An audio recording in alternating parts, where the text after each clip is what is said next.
Hi, today we're going to talk about, are vets really well paid? More importantly, is the pay, what is the increase like as a vet matures down the line of getting more and more experience?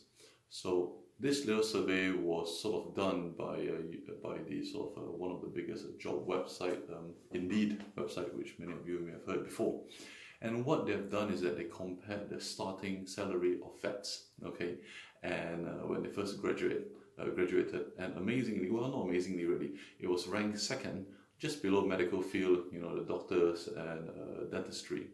So it was just ranked at below that. So the starting salary for a doctor would be in the region of about sort of 28 to sort of 30,000, and for a vet would be about between 28 to 29,000 depending on the package. So not too bad, when you first qualify, second highest in the sort of a job scale. I suppose this sort of reflects back to the remuneration or the sort of money award, so to speak, for studying 5 years of college, studying a relatively difficult course, and treating different animals and things like that. So not too bad. But the bombshell was dropped when they fast forward to 10 years later. So what they found was that 10 years later, vets, we had the slowest growth of any salary increase at all. Okay, so for example, if you're a dentist and we sort of qualify together, considering dentist is a 4-year course and vet is a 5-year course, and we sort of qualify together, and we, the vet gets about 28k, so the dentist gets about sort of 29k, maybe a little bit more, a little bit less, as such. You fast forward 10 years from now, okay, it's not unusual for a vet's salary. I know that from personal experience and knowing other friends as well, your salary goes up to maybe 45 or maybe 50k if you do extra qualifications and extra certificates and working in a practice that may be a little bit more expensive than other practices and things like that. So between 45 and 50.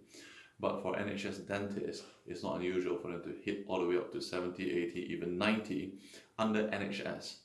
So it's not even private dentists. So that's a sort of difference we're talking about. So 10 years later, one stays with 10 years experience, a 10-year experienced vet will be about between 45 to 50. And a dentist will be all the way up to NHS dentist, 70, 80, potentially even 90. So that's the difference. And it's a progression that's quite slow. So there can be a lot of different reasons why the progression is quite slow, and usually that is a reflection of how much we are paid is how much we charge for our services. That is a direct translation for that, because if you don't charge a lot, you don't get paid a lot. You charge more, you get paid more. So that's just common sense really. But that is a topic for another day.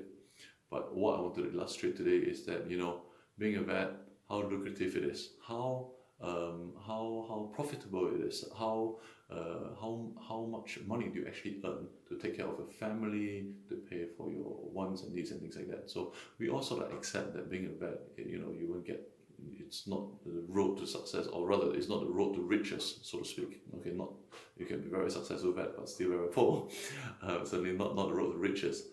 But nonetheless, it is quite interesting to see that, it's quite disappointing to know that after 10 years, we are actually much less in terms of progression, and we go behind sort of a nursing or people who are doing economics or people who are in engineering.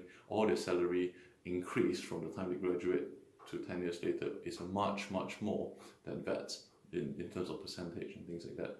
So food for thought. Next time you see a vet, please be kind. Please be nice to your vet. Okay, they're really not in for the money, because there really isn't too much money in it. But that is a topic for another time.